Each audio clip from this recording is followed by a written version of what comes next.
बिस्मिल्लाहिर्रहमानिर्रहीम, अस्सलाम वालेकुम। आप यूट्यूब चैनल देख रहे हो, मेरा नाम है अब्दुल रहमान। नाज़रीन, आज 1 मई है और आज एतवार का दिन है। आज हम इस्लामाबाद दारुल हुकूमत से कुछ लेटेस्ट अपडेट्स आ रही हैं और जो हमारी हुकूमत है, शहबाज शरीफ साहब वज़ीर-ए-आज़म है और वज़ीर दाखिला राना सनाउल्लाह साहब जो हैं, उन्होंने लगता है कि बदले लेने वाला जो प्रोग्राम है वो शुरू कर दिया। आज सुबह से खबरें चल रही हैं, वज़ीर-ए-आज़म इमरान खान साहब के ऊपर एफआईआर दर्ज कर दी गई है। शेख रशीद साहब का जो भतीजा थे, वो इस्लामाबाद एयरपोर्ट से उनको अरेस्ट कर लिया गया और कहा जा रहा है, इल्ज़ाम लगाया जा रहा है कि जो कुछ भी मदीना मुनव्वरा में हुआ और जो लोग थे जिन्होंने नारेबाज़ी लगाई और कहा कि चोर, चोर, चोर के नारे लगाए और पूरी काबीना जो गई हुई थी उनको वहाँ ज़िल्लत और रुसवाई का सामना करना पड़ा, तो वो एक प्री प्लान के तहत ये सब कुछ हुआ है और इसके पीछे शेख रशीद साहब और इमरान खान साहब का हाथ है। तो इस इल्ज़ाम के तहत इमरान खान साहब के ऊपर और शेख रशीद साहब के भांजे को अरेस्ट कर लिया गया और इमरान खान साहब के ऊपर भी एफआईआर दर्ज कर दी गई है और उनके ऊपर इस तरह के भोंडे इल्ज़ाम लगाए जा रहे हैं। अब आपको बताएँगे कि क्या होने जा रहा है और इस टाइम जो टेम्परेचर है इस्लामाबाद का, वो हर आने वाले दिन के साथ मज़ीद बढ़ता जा रहा है और अब आगे क्या होगा और ये जो एफआईआर की गई है, इसके ऊपर क्या रिएक्शन आए। इमरान खान साहब ने भी प्रेस कॉन्फ्रेंस की और शेख रशीद साहब ने भी प्रेस कॉन्फ्रेंस की और आने वाले जो दिन हैं 15-20 मई तक जो बहुत अहम फैसले हो जाएँगे और इमरान खान साहब जैसे लॉन्ग मार्च का कह रहे हैं और लॉन्ग मार्च की तैयारियाँ कहाँ तक पहुँची हैं और क्या होने जा रहा है लॉन्ग मार्च के ज़रिए, ये सब कुछ आपको बताएँगे। और इसके साथ-साथ अरशद शरीफ साहब ने एक ट्वीट किया जिसमें उन्होंने कुछ बड़े अहम पॉइंट उठाए हैं हमारी रियासत के सामने और हमारे जो थिंक टैंक्स हैं पाकिस्तान के, उन्होंने कहा है कि civil war and violence are result of US covert regime change opposition trajectory of events में अल्लाह save Pakistan and Pakistan from the advance effects to regime change operation. उन्होंने कह रहे हैं, उनका कहने का मतलब ये है कि जितने भी रिजीम चेंज अमेरिका के ऑपरेशंस हुए हैं उसके बाद उन मुल्कों में खाना जंगी लग गई है। अभी आप श्रीलंका के अगर हालात उठा के देख लें, श्रीलंका में भी यही रजीम चेंज का ऑपरेशन हुआ और उनके वज़ीर-ए-आज़म के खिलाफ अदम एतमाद आई और इस टाइम श्रीलंकन जो इकॉनमी है वो बुरी तरह कोलैप्स हो चुकी है। श्रीलंकन जो जो करेंसी है वो बुरी तरह कोलैप्स हो चुकी है, तो श्रीलंका के हालात इस टाइम बहुत ज़्यादा ख़राब हो चुके हैं। तो ये उन्होंने इस ट्वीट में जो है बड़े अहम पॉइंट्स उठाए हैं और इसकी आगे तफसील भी आपको बताएँगे कि क्या कहा है उन्होंने। इसके साथ-साथ रज़ा बाकिर साहब गवर्नर जो कि स्टेट बैंक हैं, जब इनको पाकिस्तान में इमरान खान साहब ने बुलाया और इनको पाकिस्तान का गवर्नर स्टेट बैंक लगाया, तो पूरी मुस्लिम लीग नून और पीपल्स पार्टी और जितनी हमारी जमातें हैं जिनमें मौलाना फजलुर रहमान साहब, तो उन्होंने कहा कि ये यहूदी एजेंट है और इसको बाकायदा यहूदियों के कहने के ऊपर पाकिस्तान का गवर्नर लगा दिया गया। और फिर जब पाकिस्तान का स्टेट बैंक को खुद मुख्तार करने का बिल जो है वो पेश किया गया, तो भी इन्होंने यही लॉबिंग की नून लीग पीपल्स पार्टी की तरफ से और जितनी ये सारी जमातें थी जिन्होंने मिलकर हुकूमत बनाई, तो उन्होंने कहा कि जी जो गवर्नर स्टेट बैंक है उसका एक एजेंडा है और वो उस एजेंडे के तहत पाकिस्तान को लेके चल रहा है और ये जो स्टेट बैंक को खुद मुख्तार किया जा रहा है ये उसी एजेंडे का हिस्सा है। तो अब शहबाज शरीफ साहब की काबीना में एक समरी पेश की गई है गवर्नर साहब के हवाले से, वो क्या है वो भी आपको बताएंगे।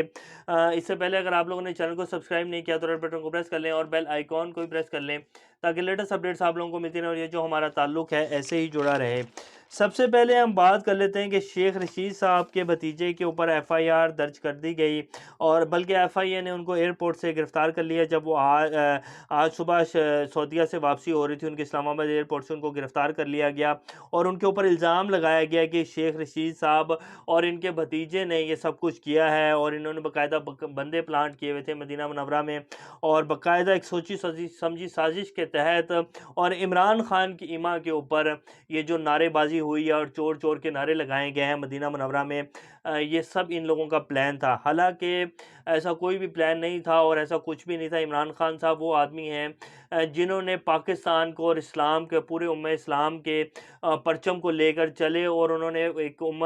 पूरी इस्लामी उम्मा का जो एक बड़ा मसला था, एक दीना मसला था, हमारे प्यारे नबी सल्लल्लाहु अलैहि वसल्लम की शान में गुस्ताखी जो कि सदियों से होती आ रही है, उसके ऊपर किसी भी इस्लामी मुल्क के सरबराह ने इस तरह इस मुकदमे को लेकर नहीं पूरी दुनिया के सामने रखा और यहूदी लॉबी को ख़ास तौर पर पूरी दुनिया के सामने जो है नंगा नहीं किया जिस तरह इमरान खान ने किया और फिर बाकायदा यूनाइटेड नेशंस को उसके ऊपर 16 मार्च के जो दिन है उसको मुकर्रर करना पड़ा और इस्लामी फ़ोबिया का दिन मनाया जाएगा पूरी दुनिया में, तो पूरी दुनिया को पता है और पूरी दुनिया के खिलाफ पूरी दुनिया में बाकायदा इसके ऊपर कानून बना दिया गया है कि इस्लामोफोबिया से रिलेटेड या इस्लाम से रिलेटेड कोई भी तौहीन आमेज़ खाके या कोई भी इस तरह की चीज़ जो है वो इंटरनेशनल उसके ऊपर नहीं लाई जाएगी और इसको बाकायदा कंडेम किया जाएगा और बाकायदा कानून बना दिया गया इसके ऊपर। और 16 मार्च का जो दिन है उसको मुकर्रर कर दिया गया इसके ऊपर। तो उस इमरान खान साहब के खिलाफ जो है अब ये एक झूठी एफआईआर जो है, ये एक प्रोपेगेंडा वॉर जो है अब ये लोगों ने शुरू की है और अब ये यही करेंगे क्योंकि इनको पता है कि हमारे पास एक यही हल बचता है। कोई बड़े केसेस तो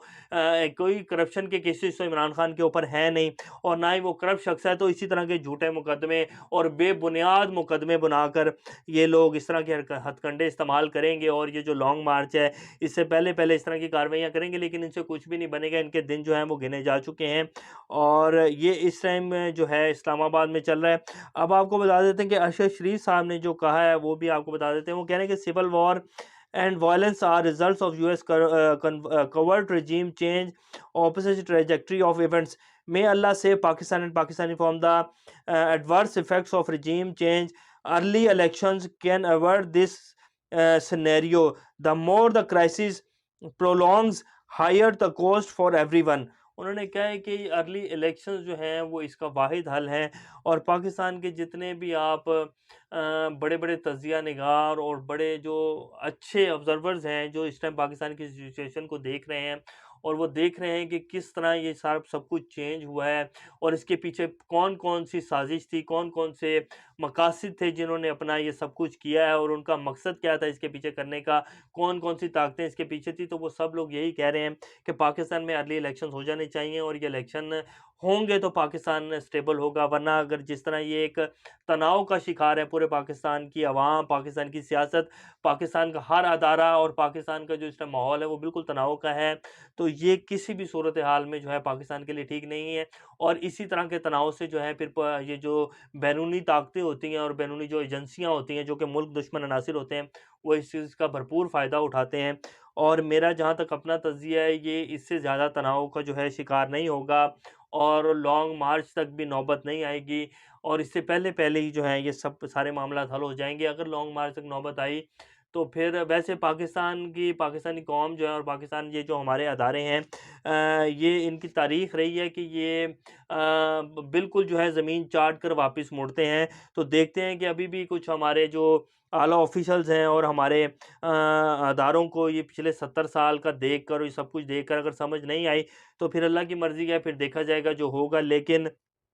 इमरान खान साहब अगर फैसला ना हुआ लॉन्ग मार्च की तारीख अनाउंस करने से पहले पहले तो लॉन्ग मार्च निकलेगा और अवाम लाखों की तादाद में इस्लामाबाद पहुंचेगी। तो इसी का जो है अरशद शरीफ साहब ने भी कहा है कि इलेक्शन जो है उसकी काल आ जाए तो वो पाकिस्तान के हक़ में भी बेहतर है और पाकिस्तानी अवाम के भी हक़ में बेहतर है। लेकिन देखते हैं क्या फ़ैसला होता है। हमारे जो बड़े ऑफिसर्स बैठे हुए हैं और हमारे जो बड़े थिंक टैंक्स हैं वो इंशाल्लाह पाकिस्तान की हक़ और बक़ा में फ़ैसला करेंगे। अब इस्लामाबाद में जो है ये आपको बता देते हैं कि ministry of finance has prepare to summary of PM Shahbaz Sharif recommending him to either give a second 5 years to State Bank governor doctor Raza Baqir और pick one of 3 names from panel. उन्होंने कहा कि जी